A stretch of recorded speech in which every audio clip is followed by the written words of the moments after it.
বগুড়া জেলার শিবগঞ্জ উপজেলার ঐতিহাসিক মহাস্থানগড়ে প্রতি বছর বৈশাখ মাসের শেষ বৃহস্পতিবার অনুষ্ঠিত হয় একটি বিশেষ বৈশাখী মেলা, যা ধর্মীয়, আধ্যাত্মিক ও সাংস্কৃতিক ঐতিহাসের এক অনন্য মিলন মেলা হিসেবে পরিচিত।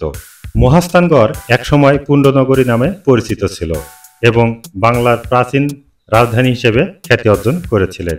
এই স্থানে হযরত শাহ সুলতান মাহমুদ বলকি রহমতুল্লাহ আলাই ইসলামের পতাকা উত্তোলন করেন এবং তার স্মৃতিকে কেন্দ্র করে এই মেলা সূচনা হয়। লোককথা অনুযায়ী রাজা পরশুরামের বোন শিলাদেবী করতোয়া নদীতে আত্মবিসর্জন দেন, যা এই মেলার ঐতিহাসিক গুরুত্বকে আরও বৃদ্ধি করে। এই মেলায় হিন্দু ও মুসলমান উভয় সম্প্রদায়ের মানুষ অংশগ্রহণ করেন। মাজার এলাকায় ধর্মপ্রাণ মুসলমানরা ইবাদত ও জিকিরে মগ্ন থাকেন। অপরদিকে বাউল সাধকরা মারফতি গানে সারা রাত আসর জমায়। মাজারের পশ্চিম পাশে আমবাগানে বাউলদের আসর বসে, যেখানে জটাধারী সাধু সন্ন্যাসীরা অংশগ্রহণ করেন। মহাস্থানগড়ের এই মেলা স্থানীয় অর্থনীতিতে গুরুত্বপূর্ণ ভূমিকা রাখেন। মেলার সময় অস্থায়ী দোকানপাট, খাবারের হোটেল, মিষ্টান ও বস্ত্র বিতান বসে।